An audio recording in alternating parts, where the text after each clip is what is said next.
네, 오늘 말씀 본문은 또한 우리 새벽에 함께 나누고 있는 기쁨의 언덕으로 우리 말씀 본문입니다. 13장 말씀을 오늘 주일에 해당되는 말씀인데요. 오늘 말씀 첫 절부터 하나님께서 갑자기 다짜고짜 내 거 내놔라 이러면서 말씀하십니다. 주님께서 오늘 하나님께서 명령하시는 내 거 내놔라 할 때 그 내 거가 무엇인가를 보니까 너희 중에 사람 중에는 가장 처음 태어난 장자, 그리고 짐승 중에서 가장 처음 태어난 것, 농산물로 이야기하면 소산의 가장 처음 것, 그것을 내게로 돌리라. 거룩하게 성별해서 내게 돌리라. 왜냐하면 이는 내 것이니라. 이렇게 말씀하시거든요.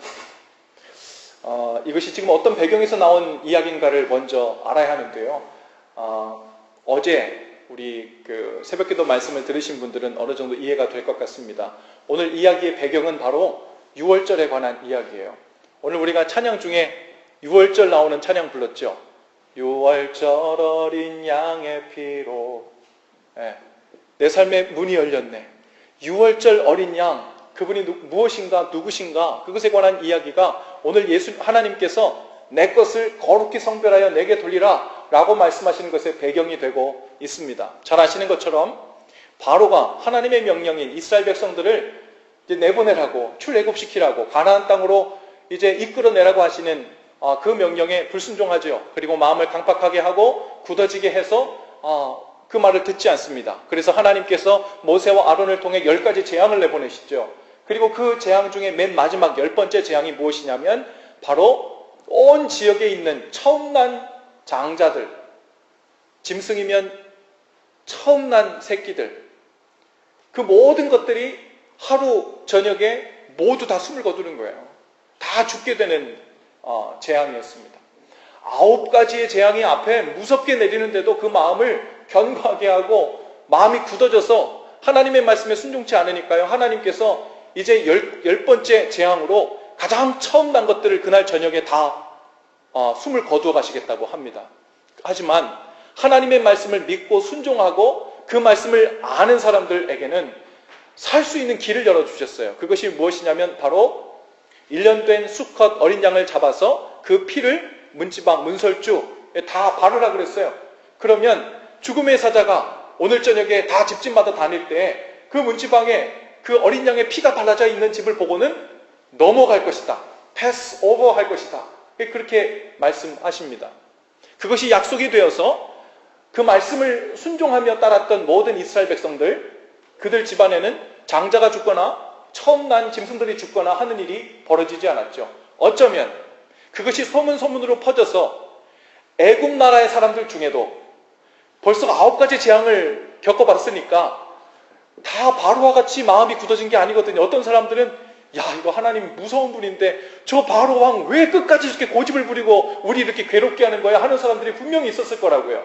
그래서 아마 10번째 재앙이, 즉 어린 양의 피를 문설주에 바르고 한 집에는 죽음이 이르지 않고 넘어간다는 이 소식을 소문으로 들은 사람들은 아마 그 이야기를 듣고서는 애굽의 집들 중에서도 문설주에 피를 바른 사람들이 있었을 것 같습니다. 왜냐하면 아무리 식민 통치를 했었어도요, 오랜 기간을 함께 살았기 때문에 애굽 사람들 중에서도 정도 있고 괜찮은 사람들도 있었지 않겠어요? 히브리 사람들과 사이도 좋고 이웃처럼 지내는 사람도 있었지 않겠어요? 그러니까 아마 히브리 사람들 중에서도 그 오늘 저녁에 그 재앙이 닥치지 않도록 그 소식을 전해준 사람들이 있었을 거라고요. 그것에 순종하느냐 순종하지 않느냐는 두 번째 문제지만 어쨌든 하나님께서 무조건 다 재앙을 내리신 것이 아니라 하나님의 말씀을 믿고 순종하는 자들에게는 살 길을 열어주신 상태에서 이 유월절, 즉 패스오버하는 이 일을 허락해 주셨습니다. 그래서 이 유월절이라는 말을 우리말로는 넘어간다, 넘어가다 이런 뜻입니다. 그래서 이 넘어가는 은혜, 사실 오늘 저녁에 이 장자들이 그리고 짐승 중에 처음 난 것들이 다 죽어야 됨에도 불구하고 그 어린 양의 피, 그 희생으로 말미암아 그저 그냥 넘어가주는 패스 오버하는 은혜를 힘입었던 사람들, 그리고 그 일로 인해서 그 이스라엘 백성들이 이제 바로에게 노임을 받고 광야로 나오고 가나안 땅으로 인도되는 하나님의 놀라운 구원의 역사를 경험하게 되죠. 그 구원의 역사를 경험했던 사람들, 그 사람들에게 하나님께서 오늘 명하시는 거예요. 뭐라고 얘기하시냐면 너희가 가나안 땅에 들어가게 되면 거기서 살 때 내가 규례를 하나 만들 건데 너희는 유월절이라는 절기를 만들어 지키라는 거예요. 그것이 무엇이냐면 너희가 경험했듯이 하나님께서 너희를 애굽 땅에서 인도해내실 때 본래는 다 죽어야 되는 사람들인데 장자들, 짐승 중에 처음 난 것들은 다 죽어야 되는데 어린 양의 피 때문에 살게 된 것, 그것을 기념해서 계속해서 지키라는 거예요. 즉 하나님께서 너희들을 구원해 주신 것을 기억하고 하나님께서 너희를 통해 너희에게 어떤 구원의 역사를 베푸셨는지를 기억하라는 것입니다. 그래서 오늘 하나님께서 뭐라고 얘기하냐면 사람들 중에 처음 난 장자들 그리고 짐승 중에 처음 난 짐승들은 다 거룩히 성별하여 내게로 돌리라. 이는 내 것이라. 이렇게 말씀하시거든요. 언뜻 우리가 생각하면 하나님께서 그날 저녁에 원래 다 죽기로 되어 있던 사람들인데 하나님의 은혜로 그 어린 양의 피로 말미암아 살게 된 장자들, 처음 난 짐승의 새끼들, 그것들을 하나님의 몫이라고 얘기하는 거구나. 이렇게 오해할 수 있어요. 그런데 그거는 착각이고 오해입니다. 하나님께서 지금 말씀하시는 것은 너가 가지고 있는 그 모든 삶 중에, 자녀들 중에, 가축들 중에 처음 난 것들은 내 몫이다. 내가 살린 거니까. 이 얘기를 하고 계신 게 아니에요. 엄밀히 얘기하면 하나님께서 처음 난 장자들, 처음 난 가축의 새끼들만 지금 살린 겁니까? 아니면 이스라엘 백성 전체를 구원하신 것입니까? 이스라엘 백성 전체를 구원하신 거예요. 이스라엘 백성 전체를 구원하셔서 출애굽시키셨는데 그때 하나님께서 베푸신 이스라엘 전체를 살리신 구원의 역사의 심볼, 사인, 상징이 바로 장자들이에요. 그리고 처음 난 것들이에요. 그래서 하나님께서 유월절이라는 절기를 정해서 그것을 지키면서 처음 난 장자들 그리고 처음 태어난 짐승의 새끼들을 하나님 앞에 돌리는 것을 통해서 이것은 하나님의 것이었지 이것을 기억하라는 게 아니라 하나님께서 우리 모든 민족의 죽기로 돼 있었는데 우리를 살려주셨지 하나님은 우리에게 이런 구원의 역사를 베풀어 주셨지 이것을 고백하는 사인으로 리마인더로 삼으라는 이야기입니다. 그래서 하나님께서 이것은 내 것이라 하면서 달라고 할 때 그것은 하나님 것이죠. 나머지는 이제 제 거니까 다 터치하지 마세요. 이 얘기를 하는 게 아니라는 거예요. 하나님께서 그 삶을, 그 생명을 주신 분이시고 생명을 구원해 주신 분이시고 그분이 우리의 살 이유가 되신 분이라는 것, 그분이 우리 삶의 이유라는 것을 고백하고 확증하는 증거로 장자들과 처음 난 것들을 내게 돌리라고 주님께서 말씀하시는 거죠.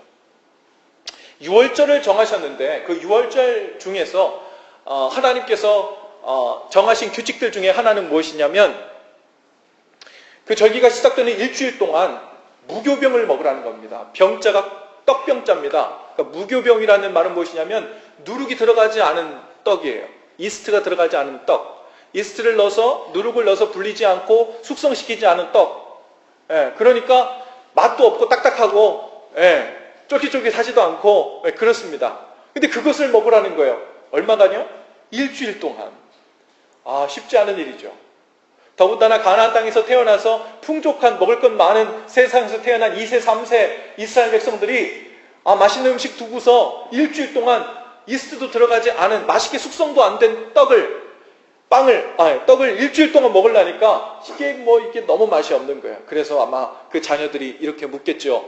아빠, 엄마, 우리는 왜 일주일 동안 이것을 맛없는 걸 계속 먹고 있어야 되는 거야? 이렇게 물어보면 오늘 하나님께서 말씀하시는 거예요. 그렇게 물어보면 그때 그 아이들에게 그렇게 가르쳐 주라는 거예요. 사실은 우리가 이것을 왜 행하냐면 우리 아버지, 우리 할아버지가 애굽 땅에서 종살이 되었을 때 그때 하나님께서 우리 이스라엘 백성들, 우리 민족을 이렇게 구원해 주셨어. 그때는 너무 급하게 도망 나오느라고 여유롭게 시간을 가지고 빵을 숙성시키고 기다렸다가 맛있게 먹을 시간이 없었어. 그래서 하나님께서 이스라엘 백성들에게 그 빵을 먹을 때 뭐라고 얘기하냐면 허리에 띠를 띠고 지팡이를 잡고 서서 급히 먹으라고 이야기하거든요. 즉 그 이스라엘 백성들이 거기서 도망 나오는 그 시기가 얼마나 위급하고 얼마나 시급했는지 오늘 그것을 연출해 주는 거거든요. 보여주는 거거든요.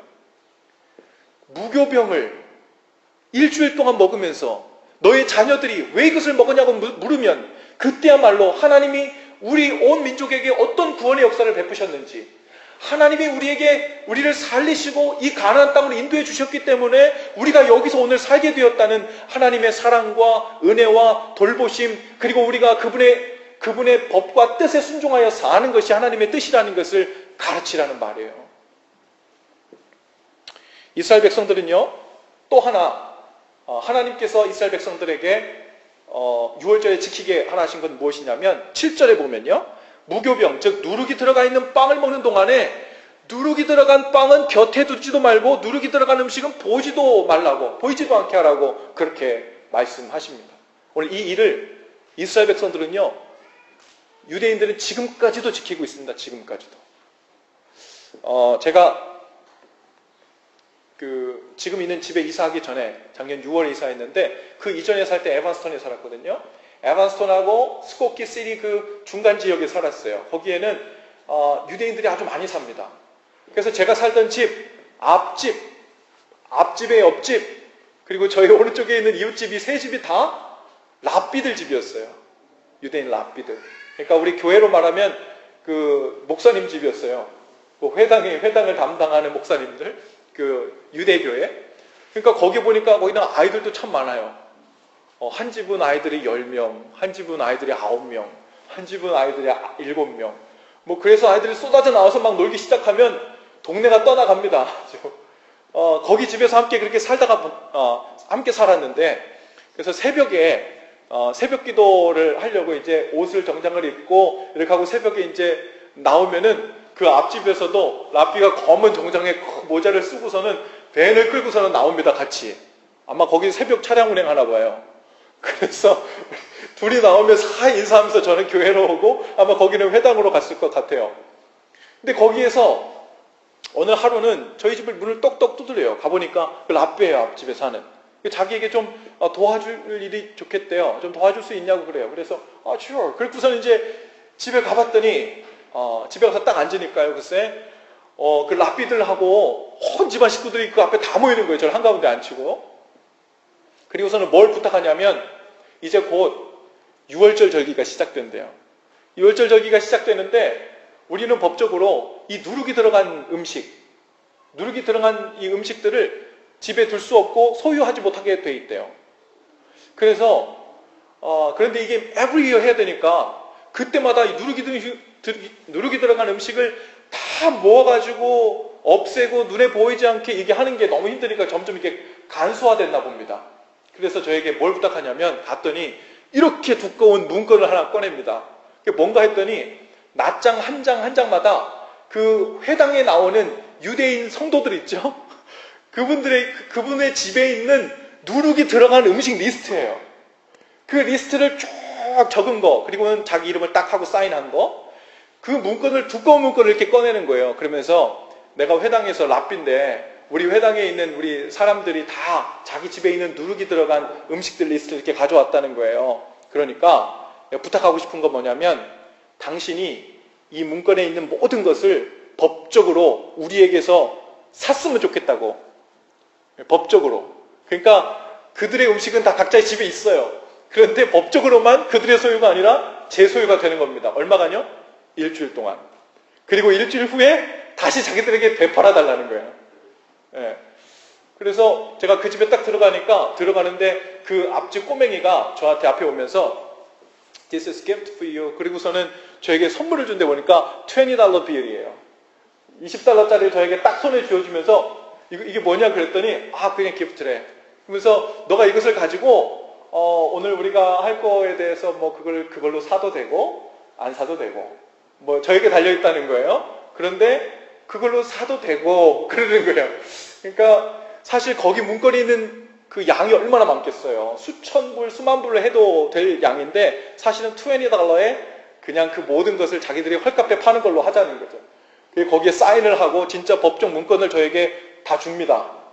그리고 그걸 일주일 동안 간직했다가 팔고 싶으면 일주일 후에 다시 나한테 와서 다시 되팔아 달라는 거예요. $20에.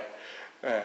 하지만 강요하는 건 아니고 너가 그렇게 하고 싶으면 하라는 거예요. 그러면서 막 윙크를 막 해요. 그러면서 그렇게 해줬으면 좋겠다는 거죠. 예, 가면서 제 손에 이게 알코올이 들어간 그 병들을 좀 이렇게 주더라고요. 이거는 우리 집에 머물 수가 없어서 집에 좀 보관했다가 일주일 후에 갖고 와달래. 먹고 싶으면 너가 먹어도 되고 이러면서 저에게 주더라고요. 그래서 그걸 받아가지고 왔습니다. 그리고 일주일 후에 가서 다시 사인을 하고 $20에 그 문구를 다 팔았어요. 예. 이스라엘 백성들이요, 나라가 없어진 지 2000년이 지났는데에도 세계 각국에 흩어져서도 하나님께서 명령하신 이 유월절, 즉 이 누룩이 들어가지 않은 음식을 먹는 거, 그리고 그것을 소유하지 않는 거, 눈에 보이지 않게 하는 방법, 나름대로 뭐 새로운 규칙들이 어플라이 되긴 했지만, 예, 그것들을 지금까지도 지키고 있더라고요. 여러분, 하나님께서는 우리 인간이요, 얼마나 하나님의 의뢰를 빨리 잊고 하나님께서 우리에게 행하신 구원의 역사를 얼마나 쉽게 망각하는지를 잘 아십니다. 그래서 우리에게 이 규례를 만들어 놓고 그때마다 무교병을 먹으면서, 우리가 무교병을 왜 먹지? 왜 누룩이 안 들어간 빵을 먹는 거지? 무슨 일이 있었던 거지? 그러면서 그 시급성과 위급성, 하나님께서 행하신 구원의 역사를 다시 기억하도록 행하신 거예요. 그래서 오늘 9절에 보니까 이렇게 행하는 유월절 규례, 이것을 향해서 이렇게 말합니다. 이것으로 내 손에 기호와 내 미간에 표를 삼고 여호와의 율법이 내 입에 있게 하라 라고 했습니다. 여기서 내 손에 기호 삼으란 말은 사인을 삼고 리마인더를 삼으라는 말입니다. 마치 우리가 결혼 반지를 끼고 다니면서 그것으로 하여금 내가 내 아내를 그리고 내 남편을 어떻게 사랑하겠다고 서약을 했지라는 사인으로, 혹은 내가 내 아내와 내 남편과 한 몸이지라는 리마인더로 삼고 살듯이 우리에게 그런 사인, 그런 리마인더가 우리 가운데 필요하죠. 사람이기 때문에 그렇습니다. 그래서 우리는 마음으로만 하나님을 믿는 것이 아니라 눈으로도 믿고요. 예, 우리가 가지고 있는 모든 감각을 다 동원해서 내가 하나님을 어떻게 신뢰하고 어떻게 믿고 있는가, 그 모든 것을 다 컨펌하고 확인하고 고백하고 지속시키고 유지하는 것들을 총동원하는 거죠. 하나님께서 우리를 만드셨기 때문에, 우리의 체질을 아시기 때문에 우리에게 이런 사인과 리마인더라는 방법을 우리에게 허락해 주시는 거죠. 그러니 이 결혼 반지 같은 게 얼마나 중요한 거예요. 그건 단순히 그냥 은반지, 금반지, 다이아 반지 그런 게 아닌 거예요. 그 이상의 가치가 그 안에 들어가 있죠. 바로 우리의 서약, 사인이 들어가 있고, 그리고 한 몸이라는 리마인더가 그 가운데 들어가 있어요. 우리 요즘 셀폰이 낡아가지고 좀 버전을 업그레이드 돼야 되겠다. 그리고서 가서 내 셀폰 업그레이드 하려고 결혼 반지 파는 사람 있어요? 큰일 나죠. 그렇죠? 왜 다른 반지는 되는데 그건 안 돼요?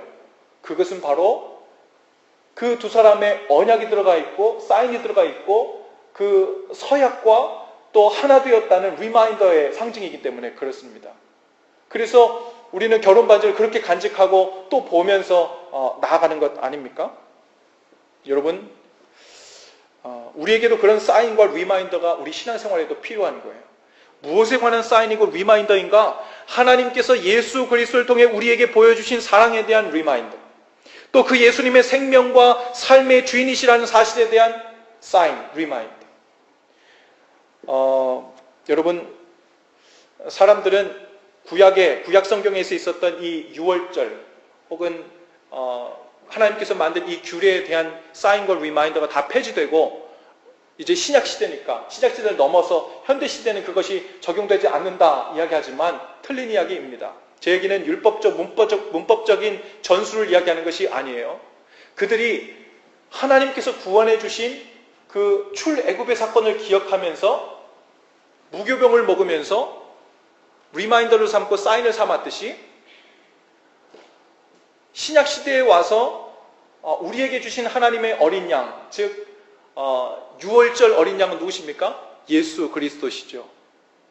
사람들이 그 보혈, 어린 양의 희생으로 말미암아 문설주에 그 피를 바른 자들은 죽음의 사자가 넘어갔던 것처럼 모든 사람들이 죄 때문에 다 죽게 되었는데, 하나님께서 세상 죄를 지고 가는 하나님의 어린 양으로 준비해 두신 예수 그리스도께서 십자가에서 보혈을 흘리시고 그 피 때문에 내가 죄사함을 받고 살게 되었다는 것을 믿음으로 받아들여서 믿음으로 우리 마음의 문설주에 바르고 우리 마음의 문에 인방에 다 바른 사람들, 믿음으로 예수 그리스도를 구원자로 영접한 사람들, 그 사람들에게는 죽음과 사망의 역사가 미치지 않고 패스 오버, 즉 그 보혈 때문에 우리가 의롭게 되고 거룩게 되고 하나님의 자녀가 되고 영생을 얻게 되는 구원의 길이 열렸다는 리마인더로 삼고 사인으로 삼는 거예요. 우리는 이 똑같은 일이 지금 예수 그리스도를 중심으로 우리 가운데 다시 일어나고 있습니다. 그렇다면 이 사람들은 그것을 문자적으로 무교병, 이것을 먹느냐 마느냐를 이야기했지만 오늘날 우리 신앙생활에 있어야 될 사인이고 리마인더는 무엇이냐면 내가 예수님의 보혈을 믿고 그 보혈로 말미암아 구원을 받은 사람이고 그리고 예수님을 그리스도, 메시아, 구원자 그리고 내 삶의 주인으로 모셔드렸다는 그 사인과 리마인더가 우리 삶 가운데 필요한 겁니다. 오늘 우리 삶 가운데 주님을 주인으로 모시고 살고 있다는 것, 주님이 내 삶의 메시아고 가장 중요한 분이시라는 것, 오늘 성경에서 얘기했듯이 처음 난 것이라는 말은 가장 중요한 것이라는 걸 얘기하는 거예요. 처음 난 것을 내게로 가져와라, 그것은 내 것이니라 말씀하시거든요.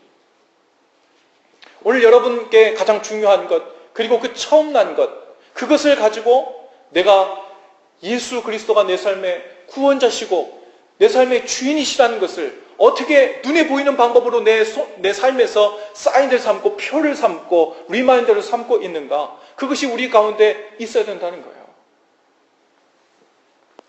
여러분, 우리는 믿음의 이러한 표식, 사인, 리마인더 중에 그것 중에 하나를 우리는 시간적인 면에서 주일을, 그 일주일이 시작하는 첫 시간인 이 주일을 주님께 드리는 것입니다. 어쩌면 하나님께서 오늘날 우리에게 말씀하셨다면 이렇게 말씀하셨을 거예요. 일주일 중에 일요일, 주일은 내 것이니 거룩히 성별하여 내게로 돌리라. 이는 내 것이니라. 아마 이렇게 말씀하셨을 거라고요. 그것이 바로 안식일을 거룩히 지키는 일이에요. 일주일의 시작은 주일부터 시작됩니다. 즉 일주일의 그 풀데이 중에 처음 것을 하나님께 구별하여 거룩히 여겨 하나님께 돌리는 것을 통해서 나머지 월요일부터 토요일까지의 삶이 모두 하나님으로부터 은혜로 주어졌고 주님 은혜로 살고 있다는 것을 고백하는 거예요. 그 신앙 고백으로 우리는 오늘 모여 있는 거예요. 단순히 오늘 우리가 그 유대인의 전통으로는 금요일 저녁부터 토요일 저녁까지가 안식이거든요. 그런데 이제 그 구약에서 말하던 그 안식일의 개념이 이제 새롭게 바뀌잖아요. 왜냐하면 예수 그리스도가 우리에게 오신 완전한 그 어린 양이시기 때문에 예수님에게 적용된 중심으로 안식일이 바뀝니다. 안식 후 첫날, 부활하신 날, 그날 일요일이거든요. 그래서 예수 그리스도가 중심인 우리 신앙 때문에 우리는 이제 일요일을, 일주일을 시작하는 날을 토요일로 삼지 않고 주일로 삼아서 그때부터 일주일을 삼는 겁니다. 그리고 일주일의 첫 시간을, 첫날을 구별하여 하나님께 돌리는 거예요. 그것을 통해 나머지 모든 날들이 하나님의 것임을 고백하는 거죠. 이것이 우리 신앙생활의 믿음의 표이고 사인이고 리마인더예요. 행위로 주님 앞에 드리는 우리의 신앙 고백입니다. 그러니요, 우리가 일주일에 한 번 하나님께 예배하는 시간을 한두 시간 하나님께 할애해야 한다고 그것이 안식일을 거룩히 지키는 일 아니고 하나님을 예배하는 일 아니에요. 하나님께서 나머지 월요일부터 토요일까지도 하나님의 것이라고 고백하는 것. 여러분, 이제 우리 아이들이요, 왜 일요일 되면, 왜 주일 되면 가서 예배해야 되는지 묻습니다. 어렸을 때는 그냥 손목 잡고 끌려다니다가 이제 머리가 조금 크니까 물어요. 왜 우리는 오늘 예배해야 돼? 왜 수요일 저녁 되면 또 예배하러 가야 돼? 이렇게 물어요. 그때 그거는 당황하지 않고 얘기할 수 있어야 돼요. 그때가 오늘 하나님은 우리에게 그 규례를 명하신 이유 중에 중요한 타이밍이에요.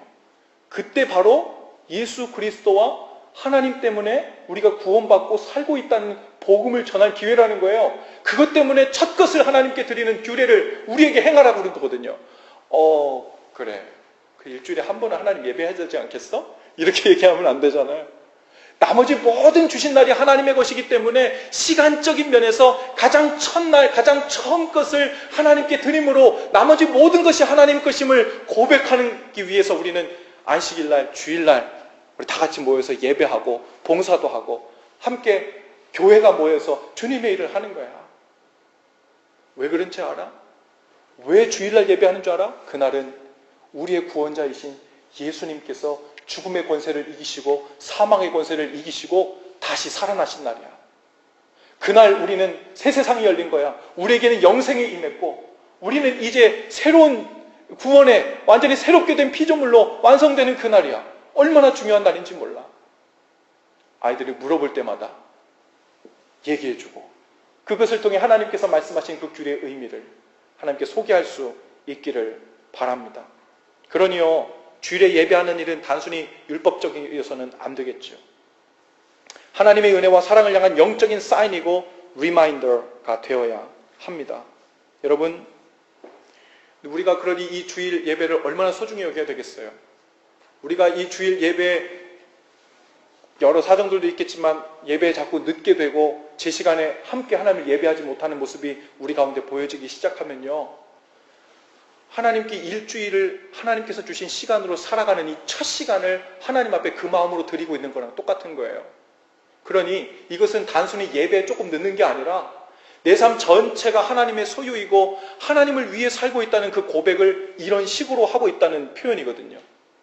또한 우리 아이들이 함께 예배 오면서 우리는 전달하려고 하지 않은 메시지를 아이들이 받습니다. 우리 엄마 아빠가 예배 시간 이렇게 늦는 걸 별로 대수롭지 않게 생각하는 것 같네. 이런 분위기를 받으면 우리는 말로 교육한 적이 없는데 아이들은 그렇게 교육이 되는 거예요. 일요일은 크게 바쁘지 않은 날, 중요한 일이 없는 날, 그래도 그런 날들 중에 그래도 특별한 일이 없으면 예배하는 거구나. 이런 메시지를 아이들이 교육받게 된다고요. 하나님께서 우리에게 명하신 것은 그 6월절의 규례를 지키면서 그 백성들에게 하나님의 구원하심을 알리는 기회로 삼으라고 주셨는데 어쩌면 우리는 왜곡된, 오히려 뒤틀린 교육을 우리도 모르게 이 예배를 준비하면서 그런 메시지를 전달할 수 있다고요. 여러분, 정말 특별한 마음으로 예배 사모하고 준비하는 일, 그 일에 우리의 마음을 더 해야 될 줄로 믿습니다. 그 일 너무너무 중요한 거예요. 우리 아이들에게 하나하나 신앙적인 메시지가 하루에도 수십 번씩 그 아이들에게 전달되고 있다는 것임을 꼭 기억할 수 있기를 바랍니다. 두 번째 믿음의 표는요, 우리 소유의 처음 것을 하나님께 드리는 거예요. 물론 6월절에 하나님께 드리던 대로 첫 번째 태어난 아들, 짐승의 처음 난 것들을 하나님께 드리는 그런 율법적인 형식은 없어졌지만 하나님께서 여전히 내 삶의 주인이시라는 그 믿음의 사인으로서 내 소유의 처음 것을 하나님께 드리는 것, 이건 여전히 우리 삶 가운데 필요합니다. 재정적으로도 그 처음 것이라는 표현을 다양하게 적용해서 하나님께 드려왔는데요. 제가 어렸을 때 신앙생활 할 때 우리 교회에서 목사님께 이렇게 듣고 위에 선배들한테 가르침 받았던 것 중에 하나는 무엇이냐면, 우리가 학교를 졸업하고 직장을 잡게 되면 직장 생활할 때 처음 것, 그리고 농사를 지어서 추수한 것 중에 처음 것, 그것을 하나님께 드리는 것에 대한 전통이 있었어요. 왜냐하면 그것이 또한 이 맥락에서 나온 거거든요. 하나님께서 만약에 내 직장 생활에 하나님께서 주신 것에 첫 월급을 하나님께 이렇게 올려드릴 때, 그것은 주님, 이제 처음 것이 주님의 몫이니까 나머지 것은 저의 것입니다. 돈 다시 하라는 것이 아니라 하나님께서 이 직장을 주셨고 이 일터를 주셨고 저의 모든 생계를 허락해 주셨으니 그것에 대한 고백으로 이 처음 것을 하나님께 올려드립니다. 제 삶에 살아있는 프랙티컬한 사인으로, 리마인더로 하나님이 내 삶의 주인임을 고백하면서 드립니다. 라는 그 고백이었죠. 11조를 드리는 것도 여러분 같은 맥락이에요. 그것은 하나님께서 주신 모든 것들 중에 10분의 1이라는 그 포션, 그것을 하나님께 드리는 게 핵심이 아니에요. 오늘 주신 말씀처럼 처음 것을 하나님께 드리는 게 그 핵심입니다. 만약 하나님께서 우리에게 무언가 10개를 주셨다. 그러면요, 그 중에 하나 드리는 게 11조가 아니라 10개 중에 가장 첫 번째 것을 하나님께 드리는 게 11조입니다. 그래서 하나님 앞에, 하나님 제가 이렇게 계산도 해보고 저렇게 계산도 해보고 다 해본 다음에 한 3개 정도 남는데 이번 달에는 괜찮겠네요. 저거 하나쯤 드릴게요 하고 하나님께 드렸는데 그 포션은 여전히 10분의 1이에요. 하지만 11조를 하나님께 드리는 그 정신, 즉 하나님께서 주라고 한, 내게로 돌리라고 한 그 첫 번째 것을 드리는 것에 대해서는 온전한 11조가 아닌 거예요. 저도 11조를 하죠. 같이 신앙생활 하다 보면요, 한 달에 한 번 하나님께 11조를 드리는데, 지금은 덜하지만요, 저도 그 하나님께 11조를 드리기 시작했을 때부터 한 달에 한 번 그때가 오면요, 손이 떨려요. 손이 떨려. 여러분 잘 아시잖아요. 10분의 1이 적은 포션이 아닙니다. 이거 10분의 1을 가지면 우리 아이들 모두도 가르치고 모두도 가르칠 수 있는데, 뭐 아쉬운 거 지난달 지지날부터 얘기하던 거 이거 하나도 더 사줄 수 있고 그럴 수 있는데, 그 손이 이렇게 떨리기 시작하면 그 떨리는 때, 이때가 성령님이 우리 가운데 그렇게 말씀하시는 것 같대. 그래, 그게 떨려야 정상이야. 그게 안 떨리면 sacrifice가 아니야. 안 떨리면 그게 제물이 될 수 없는 거야. 그 떨리는 순간에 이제 믿음을 고백할 순간이야. 그럼에도 불구하고 이제 내가 이 계산, 내 머릿속에서 돌아가는 이 계산대로 살 것인가, 아니면 이번 달 한 달을 주님 손에 의탁해서 주님을 의지하며 사는 그 날들로 주님께 고백할 것인가를 선택하는 순간이야. 그것을 1년에 한 번, 10년에 한 번이 아니라 2주에 한 번, 한 달에 한 번 정기적으로 주님 앞에 프랙티컬한 사인과 리마인더로 삼아서, 그렇지, 하나님이 내 삶의 주인이시지. 그렇지, 내 계산으로 사는 게 아니라 하나님을 의지하고 살았던 거지. 그렇지, 이 문제를 얼만큼 해결하는가에 따라 내 삶이 풀리는 게 아니라 하나님께 온전히 얼마나 맡기고 사는가에 의해서 내 삶이 결정되는 거였지. 그것을 믿음의 고백으로 드리는 것이 11조예요. 지혜로운 사람은요, 무엇이 수지 맞는지를 잘 알아요. 어떤 사람들은 11조를 하면은 하나님께서 30배, 60배, 100배로 갚아주니까 더 많이 하라 그래요. 물론 옳은 말이고 성경에서도 그렇게 말하지만, 만약 그 이유 때문에 11조를 한다면 그건 진정한 11조의 의미가 아닙니다. 하나님, 제가 마치 그건 뭐예요? 투자하듯이 하는 거죠. 투자하듯이 하나님, 제가 10분의 1 딱 심을 테니까 30배, 60배, 100배로 돌려주세요. 이거 안 돌려주면 다음에는 없어요. 11조가 그런 게 아니거든요. 아까 얘기했듯이 처음 것을 내게로 돌리라라고 말씀하신 하나님의 의미는 뭐냐면, 내가 이미 너에게 말할 수 없는 은혜를 주신 거예요. 먼저 구원해 주신 거예요. 예수 그리스도를 보내주신 거예요. 영생을 허락해 주신 거예요. 하나님의 자녀 삼아 주신 거예요. 죄를 다 사해 주신 거예요. 그리고 예수님이 우리 삶의 주인이 되신 거예요.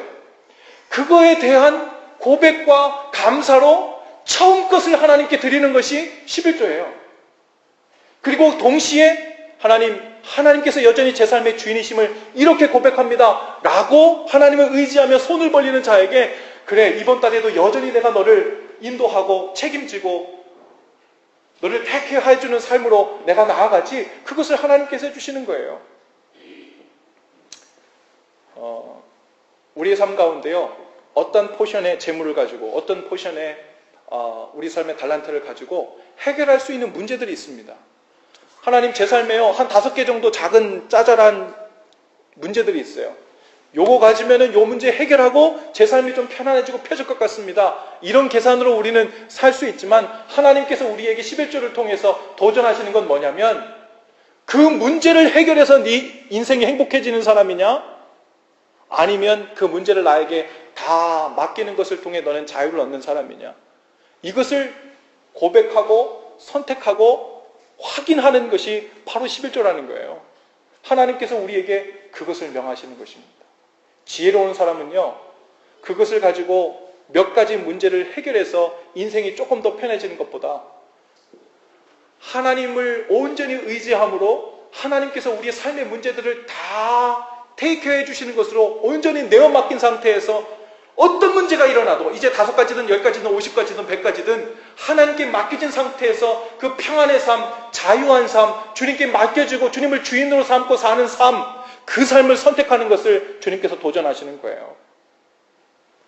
여러분, 마태복음 23장 23절에 보니까요. 예수님이 이렇게 말씀하세요. 화 있을진저 외식하는 서기관들과 바리새인들이여 너희가 박하와 회양과 근체 11조는 드리되 율법에 더 중한 바 정의와 긍휼과 믿음은 저버렸도다. 그러나 이것도 행하고 저것도 버리지 말아야 할지니라. 어떤 사람들은요. 예수님께서 이 땅에 오시면서 구약에 있었던 모든 율법들, 규례들은 다 없어진 거니까 그런 믿음의 사인이나 리마인더 없이 이제 자유롭게 신앙생활을 하는 것이 진정한 신앙생활 아니냐 이렇게 얘기하는 사람도 있어요. 어떤 사람들은 하나님께 헌금하고 또 11조하고 시간을 드리고 봉사하는 걸 통해서 사람들 보니까 그것 가지고 자기 지위를 자랑하고 자기는 이만큼 헌신한다고 얘기하고 이만큼 헌금한다 얘기하고 그것을 통해서 무슨 직분을 얻었다 얘기하고 나는 그래서 이만큼 헌신하고 집사도 되고 권사도 되고 장로 되었다고 하는 거 그 꼴 보기 싫어가지고 나는 그런 게 동참 안 해. 오히려 하나님께서 날 쿨하다고 봐주실걸? 그럴지 모르겠어요. 그런데 예수님께서 뭐라고 얘기하냐면 서기관들과 바리새인들이 하는 것처럼 그들은 오늘 뭐라고 하냐면 박하, 회양, 근체 이것들은 뭐냐면요. 음식물 조미료들이에요. 음식물 조미료들까지도 세세하게 10분의 1을 해가지고 하나님께 드릴 정도로 아주 율법을 철저하게 지켰던 사람들이에요. 그런데 그들 마음에 진정한 11조의 정신, 첫 번째 것을 하나님께 드리고 자기의 삶이 하나님 것이라는 고백이 없었다는 거예요. 그러니까 차라리 그런 고백이 없을 바에는 안 하는 게 낫죠. 이렇게 얘기하는데 예수님께서 얘기하시는 것은 무엇이냐면 이것도 행하고 저것도 버리지 말지니라. 그렇다면 너희는 서기관들과 바리새인들이 행하는 것만큼 최선을 다해서 그들이 행하는 것도 다 행하되 그들이 잃어버렸던 정신까지 다 살려서 하는 것, 그것이 하나님의 뜻이라고 이야기하고 있는 거예요. 오늘 저와 여러분의 삶에서 가장 중요한 것, 처음 것, 그리고 여러분의 삶의 신앙의 사인으로, 리마인더로, 믿음의 고백으로 눈에 보이는 것으로 주님 앞에 고백하고 있는 그 사인 리마인더는 무엇입니까? 그것이 제대로 된 상태에서 흘러가고 있습니까? 아니면 은혜라는 말로, 마음으로 믿는다는 말로 그저 희미하게 머릿속에서만 믿었다 안 믿었다 믿었다 안 믿었다 오가도록 그렇게 하겠어요? 여러분, 믿는다는 말은요 아주 구체적인 거예요. 프랙티컬한 겁니다. 믿는다고 할 때는요 신뢰한다는 말, trust라는 말을 한번 얘기한 적이 있었죠. 그것은 하나님께 기댄다는 말이죠. 의지한다는 거예요. 그것은 나의 밸런스를 잃어버릴 정도로 주님께 의탁한다는 말입니다. 그런데 제가 마음으로 믿어요. 그런데 밸런스를 잃어버린 적이 없어요. 하나님께 의지한 적이 없어요. hope, wish, 그냥 나의 바람과 소망 정도만 하나님께 가지고 있을 뿐입니다. 그건 믿음이 아니에요. 하나님께서는 우리에게 넘어질 만큼, 균형을 잃을 만큼 하나님을 의지하라고 얘기하고 있어요. 거기에서 우리는 하나님이 우리를 어떻게 보호해 주시고 어떻게 우리 삶을 받쳐주시고 어떻게 구체적으로 우리 삶의 주인이 되시고 구원자가 되시는지를 보이는 길이 열리는 거예요. 근데 그것을 우리의 삶의 전반적인 모든 영역에서 그 믿음의 길을 열어놓지 않으면 살아계신 하나님께서 살아계신 것을, 그분께서 일하시는 그 손길을 경험하고 체험할 방법이 없는 거예요. 여러분, 시간으로든 재물로든 여러분의 기프트로든 달란트로든 무엇이든 우리의 삶의 모든 영역에서 우리의 믿음의 고백으로 예수님이 내 삶의 주인이라는 눈에 보이는 사인, 리마인더가 여러분의 삶 가운데 눈에 똑똑히 보여질 수 있기를 바랍니다. 그것이 율법적으로 머무는 것이 아니라 진정으로 하나님이 내 삶의 주인이라는 증거로 하나님 앞에 행위로 고백하게 되는 믿음의 고백이 저 여러분의 삶 가운데도 살아있기를 바랍니다. 여러분, 우리 옆뒤자 한번 함께 인사하시면서 그렇게 한번 인사하시죠. 믿음의 표를 가집시다. 한번 인사하십시다. 믿음의 표를 가집시다. 믿음의 사인을 가집시다. 믿음의 리마인더를 가집시다. 자리에서 모두 다 일어나시죠.